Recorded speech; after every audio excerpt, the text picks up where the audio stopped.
Je m'appelle Benoît Bardet, je suis aménageur urbain et je travaille pour la société publique locale Lyon-Confluence. Lyon-Confluence, ça a été longtemps la base arrière de la ville. Ça se situe en plein cœur de Lyon, dans la presqu'île, et pourtant c'était le lieu où on organisait la ville plutôt qu'on y vivait, puisque c'était le lieu du marché de gros, du port, des usines à gaz. Et à la fin du XXe siècle, ces activités se sont arrêtées, et ça a été évidemment une occasion formidable d'imaginer, d'étendre le centre-ville au-delà de la gare de Perrache qui constitue un peu une barrière pour agrandir le centre. Ce qu'on a imaginé, c'est un plan de la ville le plus contemporain possible qui allait pouvoir associer à la fois l'urbanité, la densité et la nature. On a fortement dépollué ce site, ça a été un travail titanesque. D'extraire les terres polluées et de remettre une terre propre à la place. La conséquence de ça, ça a été par exemple de découvrir que la biodiversité s'est réinstallée là où elle avait complètement disparu. On peut supposer que si les animaux se sentent bien ici, les hommes et les femmes qui s'y installent vivront agréablement dans ce cadre de ville complètement renouvelé. On a évidemment organisé ce territoire pour que les déplacements puissent être facilités autrement que par la voiture individuelle.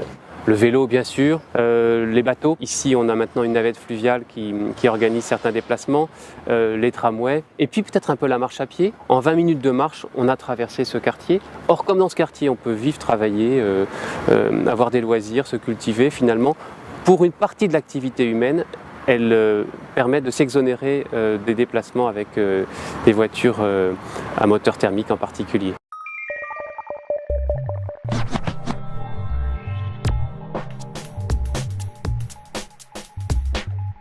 Les quais au bord des fleuves, parce que c'est des lieux où on peut se promener tranquillement. Les entrées de ville avec les centres commerciaux, avec ces boîtes affreuses.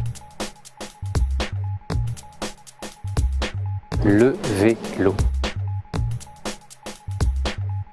La place du vélo dans la ville. Il faut préserver les différentes étapes de la construction de la ville. Il faut garder des bâtiments de toutes les époques. C'est probablement lorsque la ville saura être plus sobre et lorsqu'elle saura produire les énergies renouvelables dont elle a besoin. Les gares, c'est là que les gens vont et c'est probablement là qu'on peut largement améliorer la qualité de la vie. Les villes vont devenir demain des métropoles. Elles vont donc s'agrandir et donc elles vont englober les banlieues. Probablement un livre qui reste à écrire, un livre qui raconterait une vision optimiste du vivre ensemble dans la ville. Le plaisir, la lumière, la nature.